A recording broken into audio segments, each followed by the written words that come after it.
जय हिंद दोस्तों। आज आज भी हम लोग कॉम्प्लिकेशन ऑफ हेमोडायलिसिस के चैप्टर को ही देखेंगे, क्योंकि डायलिसिस में जो है बहुत सारा कॉम्प्लिकेशन है।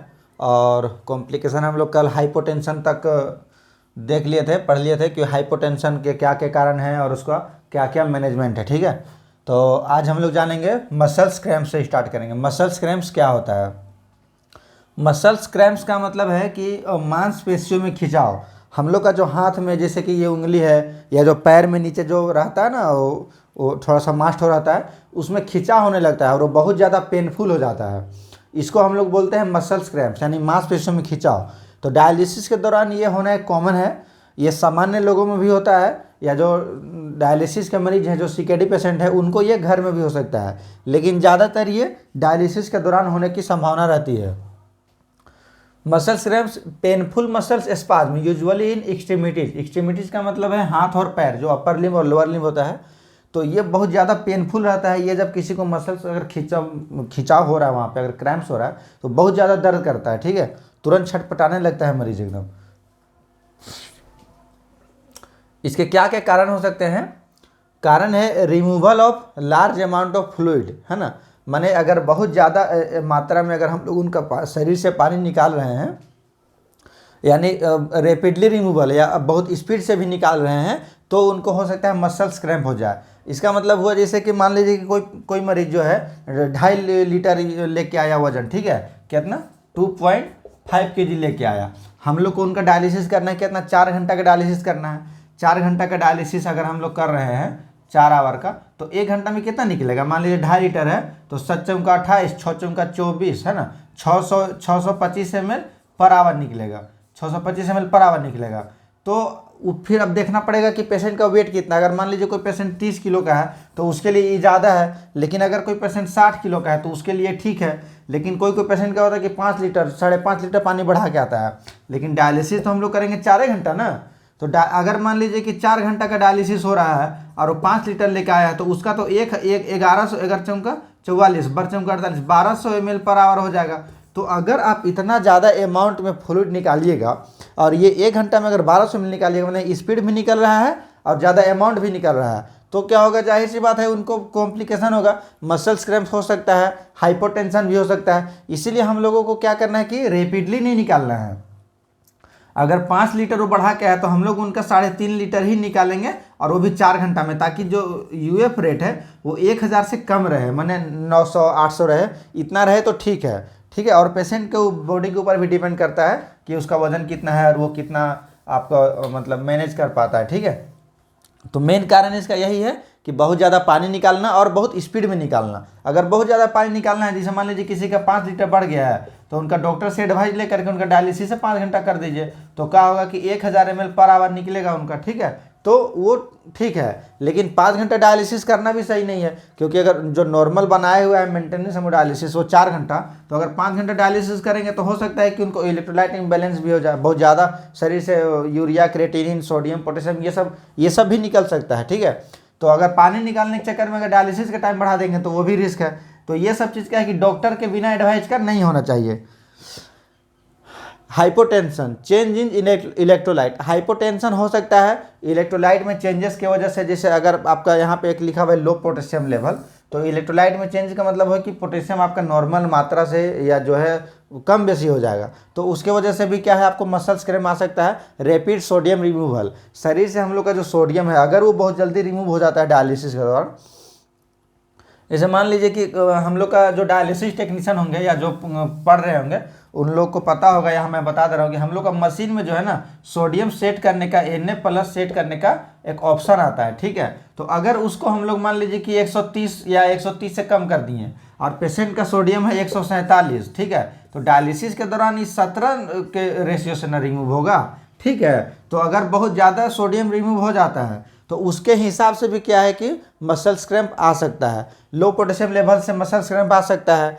इनएक्यूरेट फ्लूइड रिमूवल गोल, माने अपर्याप्त मात्रा में जो है फ्लूइड रिमूवल। अंदाजी मान लीजिए कोई आया 2 लीटर बढ़ा है, बोल रहा है कि नहीं मेरा 4 लीटर निकालो, क्या कि मेरा पिछला बार का रह गया था। ठीक है, अगर पिछला बार का रह गया था तो हम लोग उसको धीरे धीरे निकालेंगे, एक साथ में नहीं निकालेंगे। मतलब सीधा सा एक ही मतलब है फंडा है कि हम लोग को जो यूएफ गोल रखना है, जो अल्ट्रा फिल्ट्रेशन गोल रखना है, उसको कम रखना है या फिर उसका स्पीड को कम रखना है, ये अल्ट्रा फिल्ट्रेशन रेट को जो पर आवर चलता है। ठीक है, अगर इसका ट्रीटमेंट की बात करें, अगर किसी को मसल्स क्रैम्प हो रहा है तो ट्रीटमेंट मैनेजमेंट में है कि सबसे पहले उसको एनस बोलस देंगे हम लोग। एनस बोलस जो नॉर्मल सलाइन होता है वो उसको बोलस देंगे 100 ml 150 ml। Reduce ultra filtration rate या स्टॉप यूएफ, तुरंत जो है उसको अल्ट्रा फिल्ट्रेशन जो निकल रहा है उसको बंद कर देंगे या उसको कम कर देंगे। ठीक है, बंद करना ज़्यादा आसान रहेगा क्योंकि उस समय हो रहा है, तो अगर उस समय और निकलते रहेगा तो उसको ठीक होने में समय लगेगा। तो अगर हम लोग बंद कर देंगे, जब ठीक हो जाएगा तो थोड़ा देर फिर कम करके फिर चालू कर देंगे। ठीक है, इसके बाद क्या है कि मसाज और अप्लाई अपोजिंग फोर्स, माने जहाँ पे क्रैम्प्स हो रहा है, जैसे मान लीजिए कि उंगली अगर खिंचा रहा है उसका पूरा टाइट हो जाता है, तो हम लोग उसको ऐसे पकड़ के ऐसे अपोजिंग ऐसे फोर्स देना है उसको। ठीक है, ताकि उसका जो है वो अपोजिंग फोर्स लगे और वो खिंचाव जो हो रहा था वो धीरे धीरे ठीक हो जाए। एसेस ड्राई वेट, उसके बाद हम लोग क्या करना है, उनका ड्राई वेट को एसेस करना है। मतलब ड्राई वेट हम लोग क्या है कि जैसे कोई भी पेशेंट आता है तो कभी मान लीजिए 62 किलो में आया तो 60 किलो में गया, फिर वो अगले दिन 62 किलो 500 में आया तो 59 किलो 900 में गया, तो ये इसका एक ड्राई वेट नहीं हुआ। इसी तरह हर दिन आ रहा है तो कोई किसी दिन 58 में चल जा रहा है, किसी दिन 61 में चल जा रहा है ना, तो ये उसका ड्राई वेट नहीं हुआ। तो हम लोग को उसका एक ड्राई वेट सेट करना पड़ेगा, कोई एक ड्राई वेट। जैसे ड्राई वेट क्या होता है, ड्राई वेट का मतलब अगर आसान भाषा में अगर हम लोग समझे तो बिना एक्स्ट्रा फ्लूइड का जो वजन हम लोग का शरीर में है, ठीक है, विदाउट एनी एक्स्ट्रा फ्लूइड और वेट, जो बिना एक्स्ट्रा पानी का हम लोग का शरीर का वजन है उसको हम लोग बोलते हैं ड्राई वेट। जैसे फ्लूइड तो हम लोग का रहबे करेगा, तो ड्राई वेट का मतलब ये नहीं कि शरीर से सब पनियाँ निकाल दीजिए और वो जो वजन रहेगा वो हो गया ड्राई वेट, ऐसा नहीं है। हम लोग का शरीर में ऑलरेडी अगर हम लोग का वजन मान लीजिए कि 70 किलो है तो 70 का 60% पानी रहता है हम लोग का शरीर में। ठीक है, यानी कि 40 लीटर से 42 लीटर पानी हम लोग का शरीर में ऑलरेडी रहता है। तो जो सीकेडी के मरीज हैं उनके शरीर में भी इतना पानी रहना जरूरी है, लेकिन क्या होता है कि इनका शरीर में पानी ज़्यादा हो जाता है। क्यों? क्योंकि इनका किडनी का फंक्शन जो है वो कम हो जाता है या बंद हो जाता है, तो एक्स्ट्रा जो फ्लूइड रहेगा उसको निकाल देंगे, तो जो वेट रहेगा उसको हम लोग ड्राई वेट बोलेंगे। और वही ड्राई वेट को हम लोग को असेस करना है और कोशिश करना है कि हर डायलिसिस के अंतिम में उनको, अगर मान लीजिए कि 55 किलो सेट किए हैं तो इतना में उनको भेजना है। अगर किसी दिन मान लीजिए कि वो 55 किलो से बहुत ज़्यादा वजन में, जैसे मान लीजिए 61 किलो में आ गए तो 6 केजी बढ़ के आ गए, तो 6 केजी तो हम लोग एक दिन में निकाल नहीं सकते हैं। तो क्या करेंगे कि इनको डॉक्टर साहब से बात करेंगे और इनको एक डायलिसिस हम लोग एक्स्ट्रा दे देंगे। ठीक है, तो डायलिसिस का टाइम उससे इंक्रीज हो जाएगा, तो पानी भी कम निकल जाएगा, डायलिसिस में भी कोई दिक्कत नहीं होगा। तो उस तरह से हम लोग इनका ड्राई वेट को मेंटेन करेंगे। ट्रीटमेंट में यही है। और अगर इसका प्रिवेंशन का बात किया जाए कि अगर हम लोग मसल क्रैम्प आने ही ना दें, तो उसके लिए हम लोग क्या कर सकते हैं कि एसएस ड्राई वेट हो गया, और जितना गोल हुआ है, मान लीजिए कि अगर वो 4 किलो बढ़ा के हैं तो हम लोग इतना नहीं निकालेंगे, कम निकालेंगे, तो मसल क्रैम्प नहीं आएगा। सोडियम मॉडलिंग कर सकते हैं, अगर ब्लड रिपोर्ट आया है फिलहाल नज़दीक का, अगर सोडियम उसमें ज़्यादा है या कम है तो उस हिसाब से हम लोग उनका सोडियम मॉडलिंग कर सकते हैं डायलिसिस के दौरान। ठीक है, नेक्स्ट में जानेंगे हम लोग DDS, डायलिसिस डिसइक्विलिब्रियम सिंड्रोम। ठीक है,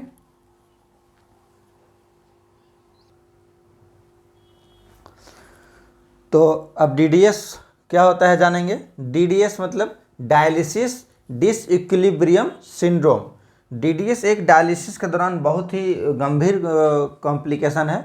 इसके बारे में हम लोगों को बहुत अच्छे से समझना होगा कि ये एक्चुअल में क्यों होता है। अगर ये हम लोग समझ लेंगे तो इसका हम लोग मैनेजमेंट भी बहुत अच्छे तरह से कर लेंगे। ये डायलिसिस जो टेक्नीशियन हैं उन लोगों के लिए, या जो डायलिसिस के मरीज भी हैं, अगर उन लोगों भी अगर इसको अच्छे समझ लेंगे तो वो भी अपने आप को इस कॉम्प्लिकेशन से बचा सकते हैं डायलिसिस के दौरान। DDS क्या होता है, defined as a set of systemic and neurologic symptom that include, मतलब DDS का अगर हम लोग डेफिनेशन बोलेंगे, अगर इसका परिभाषा बोलेंगे, तो ये एक कॉम्प्लिकेशन है जो डायलिसिस के दौरान होता है। ये क्यों होता है और इसके लक्षण क्या क्या है ये हम लोग जान जाएंगे तो समझ जाएंगे कि DDS एक्चुअल में क्या होता है। DDS के जैसे हम लोग पहले लक्षण के बारे में जानते हैं, उसके बाद हम लोग कारण के बारे में जानेंगे।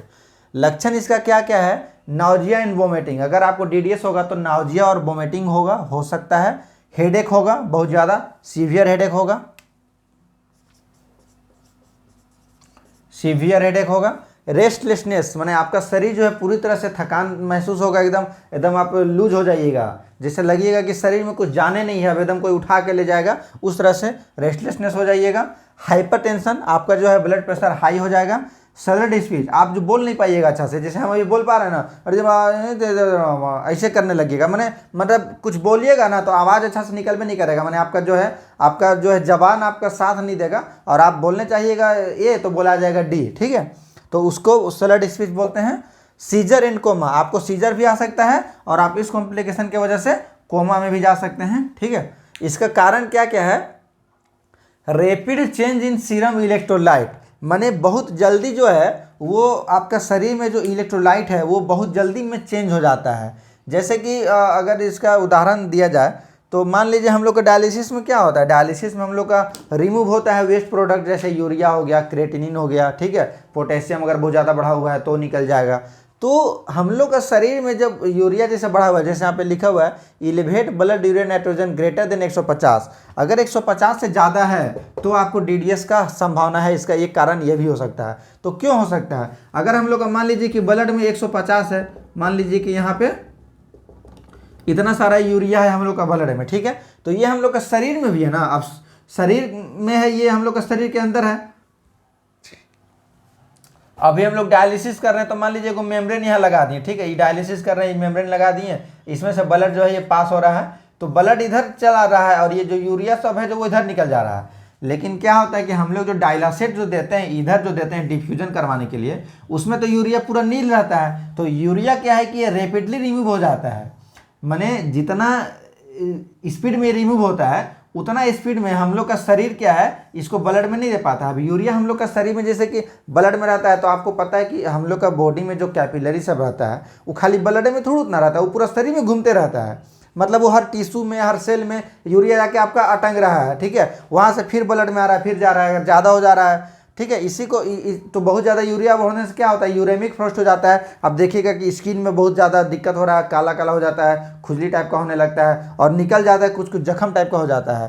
तो जितना जल्दी हम लोग डायलिसिस में यूरिया को निकाल देते हैं उतना जल्दी क्या होता है कि हम लोग का शरीर का जो टिश्यू रहता है वो ब्लड में नहीं भेज पाता है।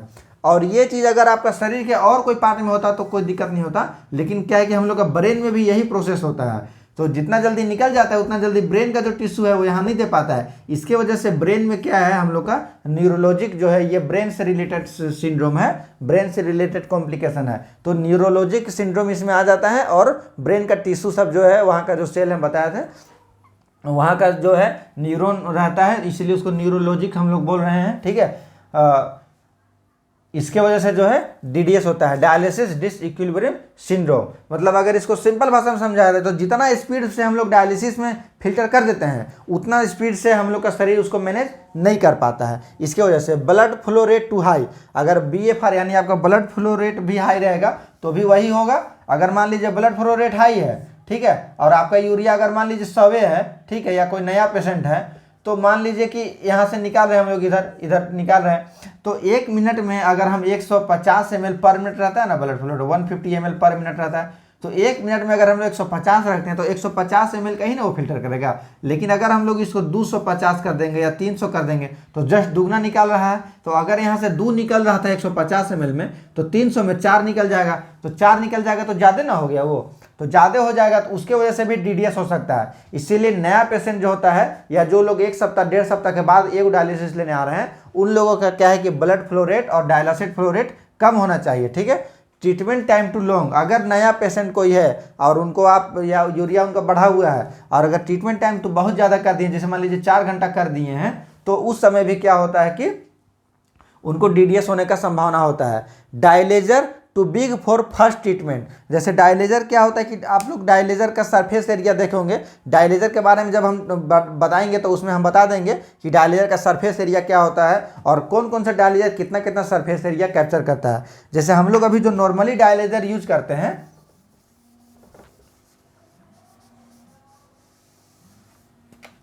हम लोग जो नॉर्मली डायलेजर अभी यूज करते हैं वो जैसे कि मान लीजिए F6 हो गया, ठीक है, या FX8 हो गया, ठीक है, या डोरा एगो आ गया 1.4, तो ये सबका सरफेस एरिया जैसे F6 का 1.3 मीटर स्क्वायर है, इसका 1.4 मीटर स्क्वायर है, इसका भी 1.4 मीटर स्क्वायर है। तो नॉर्मल जो वजन रहता है, आप मान लीजिए कि कोई 15 साल का बच्चा का डायलिसिस हो रहा है और उसमें आप अगर आप X6 लगा दीजिएगा तो उसको तो डीडीएस होना ही होना है, ठीक है। तो इसके वजह से क्या है कि हम लोग को डायलेजर भी बहुत ज़्यादा बड़ा नहीं होना चाहिए। तो जैसा पेशेंट है उसका जो बॉडी वजन है उसके हिसाब से डायलिसिस लगाना है। ठीक है, ये चीज़ तो डॉक्टर के एडवाइस से खैर होता है, नया डायलिसिस ऐसे होता नहीं है, लेकिन आप लोगों के नॉलेज के लिए ये मैं बता रहा हूँ कि आप लोग अगर कभी ऐसा देखें तो इन सब चीज़ को, कारण को क्या है, आप कर सकते हैं, प्रिवेंट कर सकते हैं, ताकि उनको ऐसा कॉम्प्लिकेशन नहीं हो। अब जैसे लक्षण और कारण के बारे में जान गए, अब इसका मैनेजमेंट के बारे में जानेंगे।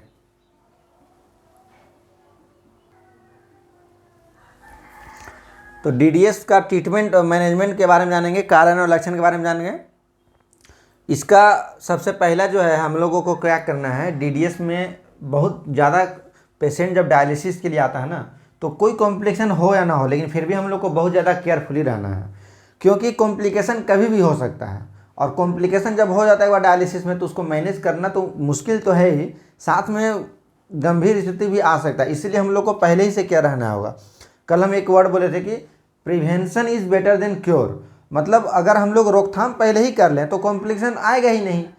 क्या मतलब है कि कॉम्प्लिकेशन पहले ले आएँ, उसके बाद हम लोग मैनेज करें। ठीक है, तो हम लोग पहले ही ऐसा काम करेंगे कि कॉम्प्लिकेशन हो ही ना। उससे क्या होगा कि मरीज को भी प्रॉफिट है और अपने को भी प्रॉफिट है।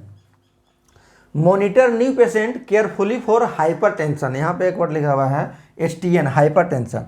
मॉनिटर क्या करना है, न्यू पेशेंट को बढ़िया से मॉनिटर केयरफुली करना है कि उनको हाइपर टेंशन नहीं हो, या अगर हाइपर टेंशन हो रहा है तो उसको हम लोग तुरंत BP का दवा देंगे डॉक्टर से पूछ के। ठीक है, मैनेज करेंगे।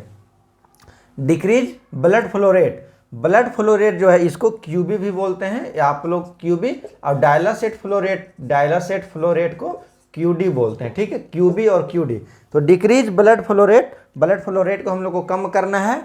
गिव ट्रीटमेंट पर सिम्टोम, इसमें क्या होता है कि इसका कोई स्पेशल दवाई नहीं है कि DDS हो गया तो आपको ये वाला इंजेक्शन दे दीजिए। जैसे मान लीजिए कि किसी को बुखार लगता है तो हम लोग कौन सा देते हैं, टैबलेट पैरासीटामोल देते हैं, या टैबलेट इंजेक्शन पैरासीटामोल देते हैं। अगर किसी को कोई एलर्जिक रिएक्शन हो गया तो हम लोग इंजेक्शन एविल देते हैं। तो उस तरह से डायलिसिस डिसइक्विलिब्रियम सिंड्रोम का ऐसा कोई इंजेक्शन नहीं है कि ये हो जाएगा तो हम इसको ये वाला इंजेक्शन देंगे। एज पर सिम्टोम, जो सिम्टोम उसको देख रहे हैं वो हम उसको इंजेक्शन देंगे। जैसे मान लीजिए कि अगर नौजिया हो रहा है, वोमिटिंग हो रहा है, तो हम लोग उसको वोमिटिंग का इंजेक्शन देंगे। अगर उनको सीजर हो रहा है तो हम लोग उनको सीजर का इंजेक्शन देंगे। अगर उनका BP बढ़ा हुआ है तो हम लोग उसका दवा देंगे। ठीक है, तो जो सिम्टोम हमको दिखेगा हम वो उसका दवा देंगे। DDS का दवा ऐसा नहीं है अभी तक कि ये दवा दे दिया और उससे DDS तुरंत बंद हो गया। Be alert for restlessness, speech and mental changes, उनका क्या है कि उनका बातचीत करने का तरीका, ठीक है, मेंटल चेंज मतलब कैसे वो आए थे और किस तरह का बिहेव कर रहे थे, और अभी डायलिसिस स्टार्ट करने के कुछ देर के बाद वो कैसा बिहेव कर रहे हैं, ये सब चीज़ के लिए हम लोगों को एकदम अलर्ट रहना पड़ेगा, देखना पड़ेगा। ठीक है, और ये सब चीज़ क्या है कि हम लोगों को ज़्यादातर ध्यान किस में देना है, जो न्यू पेशेंट हैं या उन लोगों पर जो बहुत दिन के बाद आए हैं, या जिनका इलेक्ट्रोलाइट लेवल जैसे यूरिया क्रिएटिनिन बहुत ज़्यादा बढ़ा हुआ है, 150, 200, 300 ऐसा भी रहता है ना। अगर ये सब में से कुछ भी आपको दिखता है कि हाँ ये सब हो रहा है, और अगर आपको थोड़ा सा भी लगता है कि वो DDS का सिंड्रोम आ रहा है, सिम्टोम आ रहा है, तो आप इमीडिएटली डायलिसिस को स्टॉप कर दीजिए, तुरंत एकदम बिना कुछ सोचे समझे स्टॉप कर दीजिए। देन आप इन्फॉर्म कीजिए डॉक्टर साहब को, जो भी है आपके यहाँ DOD MOD है ना, DOD, उनको आप इन्फॉर्म कीजिए कि ऐसा ऐसा सिम्टोम आ रहा था, हम डायलिसिस बंद कर दिए, आगे का क्या करना है वो बताइए। अगर हम लोग प्रिवेंशन की बात करें इसमें, तो प्रिवेंशन कैसे किया जा सकता है, स्मॉल डायलिसिस लगा सकते हैं। हालांकि स्मॉल डायलियर अभी बहुत जगह अवेलेबल नहीं होता है, लेकिन जो कम वेट वाले पेशेंट हैं उनके लिए हम लोग स्मॉल डायलियर लगा सकते हैं।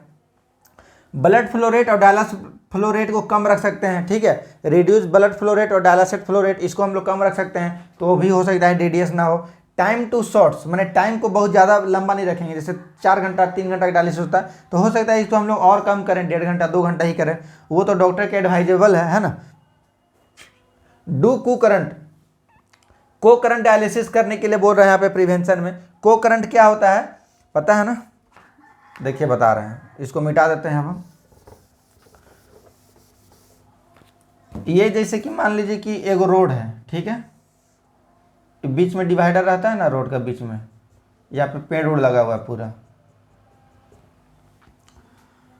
एने से हम जा रहे हैं और एने से आप आ रहे हैं, माने जो देख रहे हैं, एने से हम जा रहे हैं, एने से आप आ रहे हैं, तो ई हो गया आपका काउंटर करंट, काउंटर